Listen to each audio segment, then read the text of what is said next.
Hello, everyone, and welcome back into the hospitality room presented by Mascot Media. It's been a while. Blair Cartwright, Bobby Hmm. Swofford.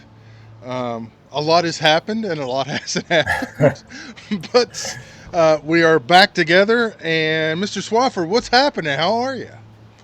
Yeah, it's spring sports season. It's tough to nail both you and I. That's why we're recording this in the morning instead of an afternoon. That's why we missed Mhm. last week. There's a lot of moving targets this time of year. There's no doubt. No question about it. We softball track wrapped up, or track was yesterday. Softball and baseball regionals start Hmm. tomorrow in Arkansas. State tournament follows that, and of course, you'll be part of the broadcast for the baseball and softball Hmm. tournaments on Arkansas PBS. And man, those games I think last year were incredible. I mean, everybody thinks Hmm. football and basketball, but the drama in softball and baseball, incredible.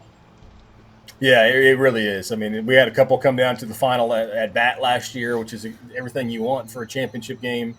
I think the venue is really good. You can play at UCA, playing on a college campus. The atmosphere is really good because it's centrally located, really easy to get to for fans. And then you add the TV element. I mean, you've got everything you want as far as a really good broadcast. And, we're lucky in Arkansas. A lot of our major championships are televised, and people Hmm. from around the state can see a really good product. And there's a lot of work that goes into getting there. But I mean, I think we have a lot to be proud of here in Arkansas with what we can give our fans and our student athletes. No question. I mean, you think about it, and it's like I don't know how many other states actually are broadcasting a state championship. Because I mean, Hmm. let's face it, there is nothing like a state championship to rally a community and a school Yeah. and just everybody gets involved. I mean, it's one of the great things about sports and bringing us all together. It really is, and a lot of states will televise their football championships, maybe just the large school classifications. A handful of others will televise their basketball, but very, very few are adding volleyball and adding baseball and softball to a statewide television broadcast. As Blair's fighting off the Mississippi River Gnats over there. Yes. Yeah, so we're lucky. I mean, we really are, and I'm fortunate enough to have been a part of them ever since they started back in was it 2016 or 2017. Hmm. I've probably called upwards of 100 state championship games in that stretch between the five sports that I just mentioned. So I'm lucky, and I think we're lucky to have it. No doubt about it. You still get nervous before each one? No, not anymore. Yeah, I've called too many games. Football games I'll still get a little nervous because 'cause there's always just so much more downtime. But Hmm. for basketball especially, I mean, once the ball goes up, there's not time to be nervous. There's so much going on and so much to describe with the play. And I've called enough games, for UCA on ESPN Plus now during that same stretch that it's just kind of old hat. When that red light first came on in 2002, 2003, when I was in college, I'd get nervous. Not so much anymore. Yeah, cool. Yeah, and just to explain, I'm on the campus of Southeastern Missouri State in Cape Girardeau, Missouri, helping my son move back. That's a Mississippi River bridge behind me. The river, I could literally, well, I can't throw that far anymore. Uncle Rico could throw a Yeah. football into Illinois from where I'm at. So that's explains it. And if you hear a lawnmower coming across, that's what it is. All right, let's get to Yeah. our topics, shall we? And the first topic doesn't want to show up. So, NFL draft, I'm pretty sure that's what it was. What were some of Hmm. besides Shador falling like a Yeah. rock, anything else jump out at you in the draft? Yeah, I think you got to start with what Jacksonville did with the trade with Cleveland to move up to get Travis Hunter. They gave a lot of picks away. They probably paid too much to move up just those few spots. But when you think about adding a face to the franchise. And yes, and this is a franchise that has Trevor Lawrence, but Hmm. Jacksonville gave their fans a reason to be excited about their football team by going out and getting Travis Hunter. And today they cut Gabe Davis, who they just signed in free agency last year. And so they're trying to overhaul the culture that is the Jacksonville Jaguar football team. So, I mean, to me, that's the most obvious thing that jumps out when you're not talking about quarterbacks and Shador Sanders. And then I would say that just the number of rush edge guys and defensive tackles that went. I mean, this draft was just full of them, and everybody went out and got tried to get at least one, if not two, rush guys, because we saw what happened in the Super Bowl. If you can get after a quarterback, you got a chance to win. Yeah, no doubt about it. And so back to the Panthers getting Hunter. Granted he wants to play both ways, but now does this put more pressure on the staff to find a way to get him on the field offensively? Because, as you mentioned, you want weapons Mm-hmm. for Trevor Lawrence. Yeah, I mean, because they did cut Gabe Davis today, I think that tells you he's going to be a wide receiver first, Mm-hmm. and then they'll work him in on the defensive side. And that's probably the easiest way to do it because you get him out there at receiver. He learns the game from an offensive standpoint, and that's going to help him obviously turn things onto the defensive standpoint as well as far as playing cornerback. You can throw him out there in some obvious situations where you know you're going to go man or you know you're going to go zones. It's good at that. But I think he's an offensive player first. He's got a guy that's a playmaker, a good route runner. You give Trevor Lawrence a weapon, and then you work him in on the other side of the ball. But you don't draft him with the idea that he's only going to be one or the other. You got to let him play both because that's what made him the Heisman Trophy winner and the second pick in the draft. Yes, I agree. I also wonder, and I've listened to a lot of different NFL podcasts, and I'm sure you have too. The question then becomes is, does he would he be elite at one, or is he going to be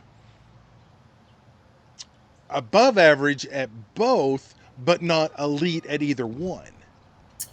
Yeah, I mean that's a valid argument, and maybe you see how he adjusts to the game in the NFL, but also how his body adjusts. Because playing 110 snaps against Utah is a whole lot different than playing 110 snaps against the Tampa Bay Buccaneers or somebody like that. When you got Derrick Henry running at you, you got to try to make that tackle and then go try to beat a top-notch corner or safety. So I mean, it's very different. So I think how his body holds up is going to be one thing, but also two. Say he is very good at both. I mean, so maybe he's a Pro Bowl, not an All Pro, but a Pro Bowl level player on both sides of the football. The question for 4 years from now is how do you pay him? Do you pay him like a quarterback? Because he's going to reset the market. Because if he's playing both ways, you got to pay him for both. And so he may be the first non-quarterback to get quarterback money. Yeah, he's definitely a unicorn, and it's also. Mm-hmm. And you talk about running into Travis Henry. Is he going to be like his college coach, Dion, and that, hey, Yeah, I ain't tackling dudes. business I'm just decision. covering them. Yeah, business I'm not decision. tackling. Yeah. So that'll be interesting. Yeah, I'm going to nudge you out of bounds a little bit. Yeah.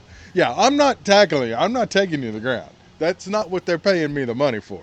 Mm-hmm. One interesting thing was the Giants. There was a lot of questions. Were they going to take Shador at quarterback? They trade up and Mm-hmm. get Jackson Dart. This is after the Sheen's son went on Instagram, I think it was, and posted a Jackson Dart highlight reel, which obviously Yeah. everybody tried to read into it, but it was tipping their hand. Were you a little Mm-hmm. surprised that they made that move with Russell Wilson in-house and knowing Mm-hmm. that their jobs are on the line?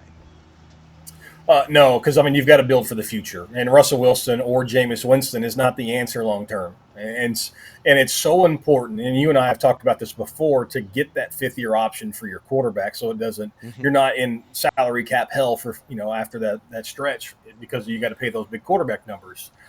So I wasn't surprised, and especially now, and of course we have the luxury of being in hindsight here. Yeah. 10 days after the draft, whatever it is, to hear all these stories that have come out about the pre-draft process and how disrespectful Shador has been on a lot of them. So I think a lot of people quickly moved off Sanders pretty early in the draft process because of the way he behaved. And then Jackson Dart was expected to be the third quarterback taken anyway, so all of a sudden he starts the leap up. And they probably gave up a little too much to move back into the first round. I get that, but also that fifth-year option is really important to teams. Yeah, I think we saw that was a major factor in a lot of decisions.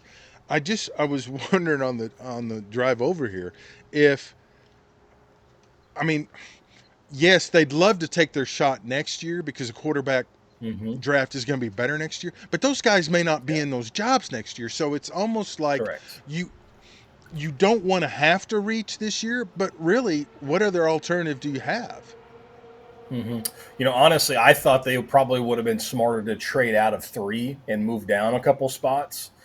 because Abdul Carter is a great player, is expected to be a great player, but Mm-hmm. pass rush wasn't an area they really struggled in. They needed people, they need bodies across the board.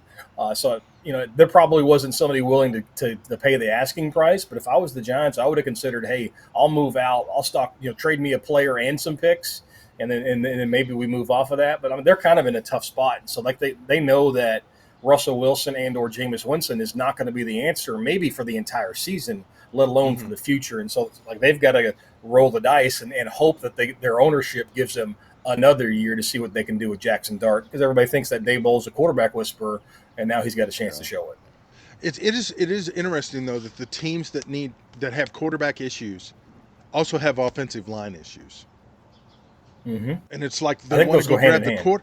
Yeah, and they want to grab the quarterback first without fixing the line, and it's like Mm-hmm. so. I Yeah. don't know. So It'll be and interesting. to further that point, the Bears answered those questions. They saw what Yes. happens when you've got a number one pick as a quarterback who sacked 68 times, and they spent their entire offseason capital for the most part on trading for offensive linemen or going out and get offensive linemen in free agency, and then they can add weapons in the draft. I mean, look at what happened with Drake May, a terrible offensive line, and so like how good was he? You can't really determine that because he's running for his life back there. Jaden Daniels had a pretty good offensive line in Washington, and look at the success he had. Yeah. Mm-hmm. To me, quarterbacks are so much rewarded or charged with the success of a team or failure of a team. The offensive line has a whole lot to do with that. Yes. And you mentioned the Bears. I thought the Bears had a really good draft, addressed a lot of needs. I thought your Patriots had a very good Mm-hmm. draft and addressed a lot of needs, knowing Yeah, that you can fill needs, but not expecting those needs to be filled immediately for a run for success this yeah. upcoming season. No, Because there's I agree. patience. Will Campbell was the obvious pick. They knew they had to get a tackle. There was some talk that maybe they trade down, but they weren't going to risk losing the tackle that they wanted. So you take him. You get the running back from Ohio State. Might be a little high in the second round where they took him, but Henderson was a home run player. He's a guy that can go out there and catch the football out of the backfield, what they haven't really had the last couple of years. Even get into the later rounds. I mean, you like the receiver from Washington State. You like the edge rusher from Florida State and LSU, a couple defensive linemen that's going to be able to be put in the rotation. But also, they draft a kicker and a long snapper and immediately cut the longest tenured player on the team.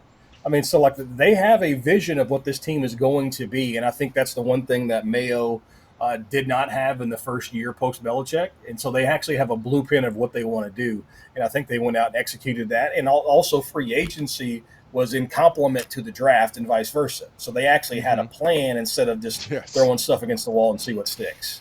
Which half the league tends to do. Yeah, Um, right. Before we leave the draft, the Arkansas draftees, who had Mm-hmm. Isaiah Tesla as the first Razorback picked. I think that was a little surprising, and I've heard Yeah. mixed reaction that it's a great pick, and then it's like no, he's a product of the underwear Olympics. Look at his production in college. They reached. What Mm-hmm. what say you? Yeah, I think they probably did reach a little bit. In reading, I think it was ESPN had, hey, who's your best pick and who was the pick that made you scratch your head? And Tesla to the Lions in the third round was almost a unanimous pick about what made you scratch your head because they don't necessarily need receiver. Mm-hmm. They had some holes on that team, obviously defensive depth because of all the injuries last year. But yeah, he won the combine. He won the offseason by going out and showing what he can do. And obviously, Arkansas not willing to put him on the field and throw him the football. That might have been something good for him because there's not a ton of tape on him against high level competition because they thought Broden or Armstrong were better options. So to me, that one makes you scratch your head a little bit. I thought the Chiefs were smart and went tackle in the first round. Mm-hmm. They didn't have a What ton a of picks, steal. and they traded even Trevin Moore away. But for the few picks that they had, I thought they had a solid draft. I mean, other than to me, there wasn't one team that jumped out and said, "Oh my God, what the hell are you doing?" And normally, there's one team in every draft that they make you Mm-hmm. lose your mind. Maybe the Falcons trading back into the first round and taking two edge rushers in the first round. That was a little Yeah. puzzling. But there wasn't any like huge like what in the world's going on without the Browns. Without talking about the Browns, of course. Yeah. Of course, everybody was losing their mind over Shador, especially Mel Kiper. So, Mm-hmm. yeah. Yeah. So, who knows? All right. So we'll see how it all plays out. It'll be overtime, but we'll get to see how all that plays out. Aaron Rodgers still has not signed. You would assume it's going to be Pittsburgh. I mean, what is the holdup? Is there a holdup? Yeah. Will Well, we see him in uniform? yeah. I mean, I think the holdups are Aaron Rodgers making the decision, but the Steelers may have made the decision for Aaron Rodgers today by Oh trading yeah. George Pickens to the Cowboys. Oh really? Oh, I had not Yeah. heard So that this. yeah, I woke up to that tweet from Schefter this morning. So Pickens gets Whoa. traded to the Cowboys for a third rounder and some else. And so instead of having DK Metcalf and George Pickens, now you just have one. If I'm Aaron Rodgers, I don't know if I want to walk into that situation. Obviously, Pickens was probably going to walk anyway at the end of the year with his contract, but Mm-hmm. um, I don't know. It's if I'm Pittsburgh, I don't want him. Like I try to go out and negotiate something with Atlanta, and you get Kirk Cousins, and so at least he'd give you somebody for a couple of years if he's healthy. Yeah. Or But eight to me, games. like Aaron Rodgers did himself no favors because like why would you want to? Why would you hold a team like expect to sign you when you don't commit to them before the draft? Yeah, it's like if it's gone this long, and I've also heard some thoughts that maybe he's going to, because nothing's happened, he's kind of waiting for somebody that's going to need a quarterback mid-season because of an Mm-hmm. injury. So Yeah, that would that's make sense. possible. Wow. That's surprising about Pickens because it seemed like Tomlin was pretty adamant that they were not going to give up on Pickens because he's put up with a lot of Mm-hmm. stuff from him. So, wow. Yeah, but also like if you're Pittsburgh, if you know you're going to trade him, you're willing to trade him. Why not do Yeah, it before the draft and get a pick this year? exactly. Yeah, and get more capital for it. But Yeah. wow. So, wow. And he goes to Dallas. Lord. Yep. As if they need more drama. That is Right. nuts. All right. The whole Bill Oh. Belichick thing has been just Yeah. nuts. The girlfriend, how much is she involved? The whole CBS deal. I Hmm. mean, does this surprise you? He was the coach of your Patriots for a long time. Yeah. Is he losing it? I mean, what is? I'm interested to hear what your thoughts on this. And if you're North Carolina, are Yeah. you like going, maybe Yeah. we didn't know all this stuff. Yeah. Well, I'll go backwards. I'll answer the second question first. We're talking about North Carolina football. Mm-hmm. That's already a win.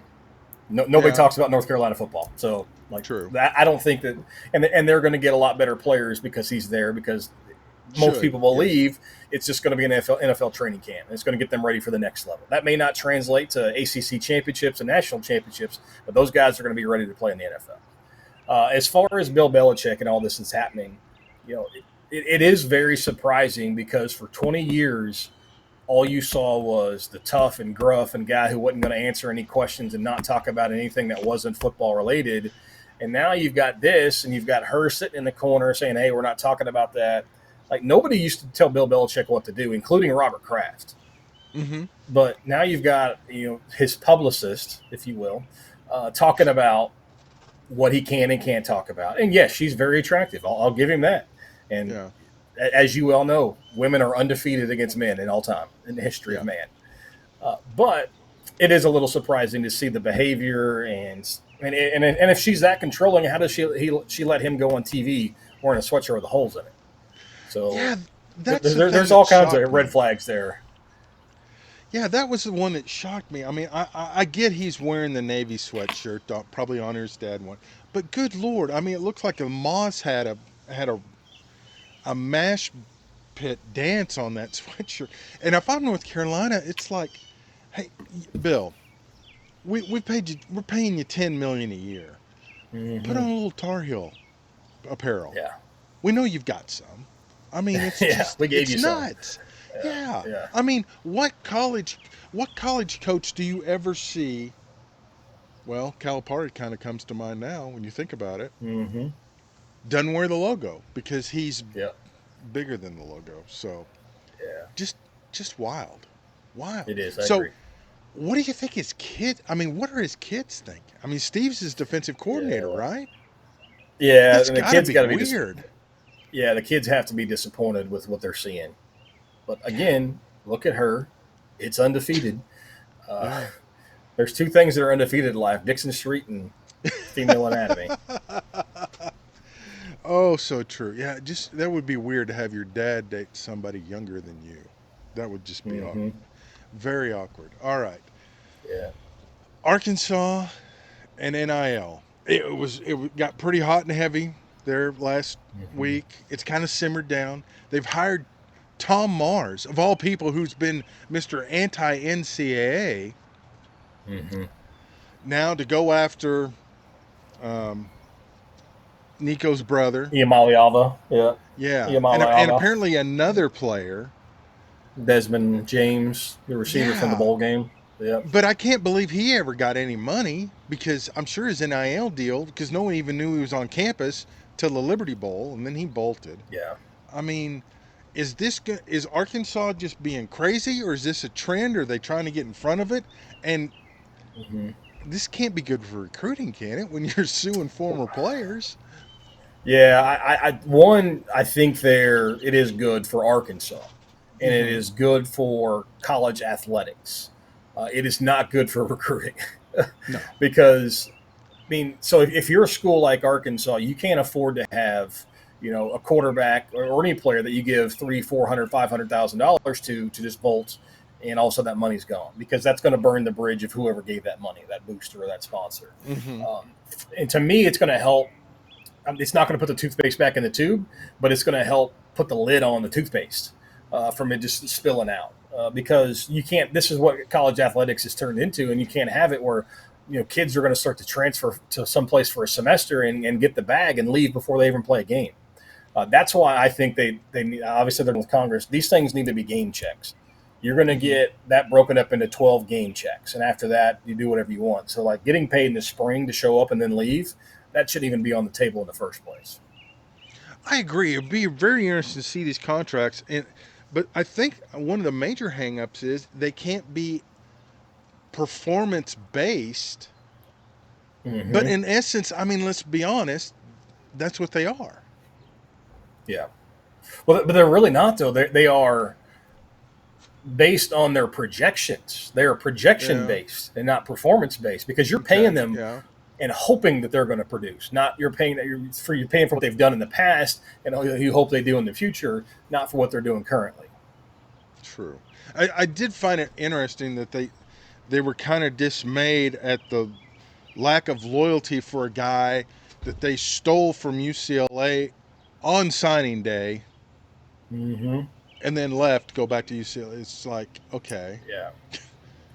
I don't know why you Yeah. expect It's loyalty from him when you stole him from somebody else. It's like, right. Well, it's awkward. loyalty in college sports. I was about to say college football, but loyalty in college sports don't belong in the same paragraph anymore True. because coaches will leave. We know that, but now players are literally a semester to semester agreement. It is no longer, I'm going to go spend the next 5 years. Because how many times have we seen a kid commit and decommit from three different colleges before they're in high school, and we're seeing Yeah. transfers in high school, and thankfully that's hopefully been Yes. kiboshed a little bit by the new House bill, but and there's no loyalty in college athletics anymore. And it is going to be a routine to see a player play at four different schools in 4 years. That's going to be the norm. Yeah. Well, it used to be you were loyal to who was paying you, but now I guess Hmm. it's you're loyal to whoever's going to pay you more. So, and at some point, the money's got to dry up a little bit, right? Because you just can't keep throwing money at Yeah. kids. Well, and I've been saying it for a couple of years now, ever since they passed this, is the universities are the ones who are going to be hurting Mm-hmm. because they're paying the players, they're paying the coaches. Who's paying to upgrade the facilities? Like all that money that used to go back into the school and upgrade facilities is going elsewhere now. So unless they're getting a whole lot more money than we ever thought, or there's new money that has miraculously showed up to pay the players, you got to believe a lot of the money that's now going to NIL collectives used to go to funding upgrades to facilities, and that's really where the problem's going to be. Yeah, it's like, okay, who are you going to pay? You're going to pay the coaches? You're going to pay the players? You're going to pay Hmm. administration? You're going to buy facilities? So it'd be interesting to Right. see. There's a lot of thought the coaches are going to give back because they're going to get more time that way because they're not because the money's less. No, they're They might not. be able to buy a little more time, and then they put their money into NIL. So Yeah, Kind of like Norvell they're not going to did. give their money back. Yeah, but also look, like, you're not getting the players without the facilities. You're not getting the coaches because you know your facilities aren't good enough to get the players. It's all about Like, the so money it's now, like though. right. The process is backwards. It's all starting with the players getting money. You don't get the players without those top-notch facilities. True. But if you're going to pay me $1 million, I can probably deal with the facilities Yeah, probably. to a point. To a point. To a All right. point. Yeah. Yeah. All right. Final word. Call some balls and strikes this weekend, Blair. I shall